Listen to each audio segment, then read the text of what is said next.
Nanta tres para dilante, que não todo tem plano de manutenção, o líder de fração de AFP a tres saque para dilante, que aceita de ponto não, mas preocupante sempre do aparato governamental e foral para o que está projeto não, que o governo está laga executar, então eu agora me quero como parlamentário, eu nunca não me será permitir para o projeto não de magnitude aqui por tomar lugar, cinco tem plano de manutenção.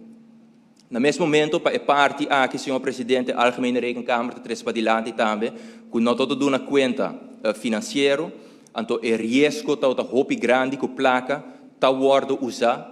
para outro meta não. Senhor presidente, me quero banda de promoção com meu colega a tres para dilante para percorrer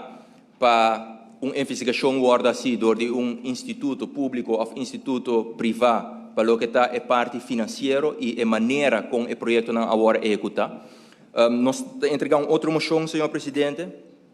Então, praticamente, tudo é risco não que agora recebe adiante door de Algemene Rekenkamer, está em consideração de moção aqui. Então, nós urge o governo para que tudo é ponto não de risco que a Algemene Rekenkamer recebe adiante para vincular manejo, plano como nós vamos evitar essa aqui para suceder no futuro. Nós sabemos que o gabinete Wave Cruz toma diferentes passos na cabo para percorrer, para fortificar a boa governação, integridade e fortificar nosso Estado de Direito. Maneira, por exemplo, a ambassadoringsverordening que a Word aprovada em 2018 cabo do Parlamento aqui, me quer passo concreto na direção correta para evitar que o Estado não toma lugar de uma maneira irresponsável e é risco não e conclusão de Algemene Rekenkamer também que para diferentes projetos não atreine o Estado público e essa aqui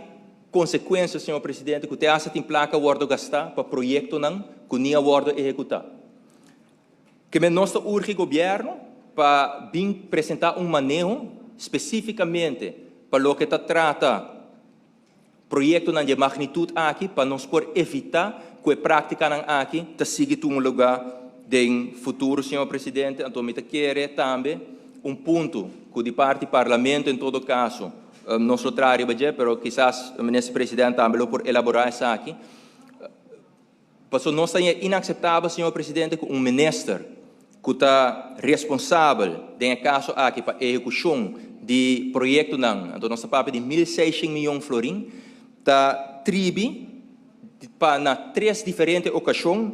21 de fevereiro de 2017, 28 de março de 2017 e 6 de julho de 2017, para queda sem contestar a Algemene Rekenkamer riba na rapporto. Então, me quero, senhor presidente, sabe que o primeiro passo de boa governação, de assumir a responsabilidade e mostrar também que você tem o mesmo responsável para o trabalho que você faz. Eu quero, senhor presidente, como ministro, você respeitar o órgão alto e hoge colégios van Estado, então contestar também, no momento que você señalar a preocupação de magnitude aqui.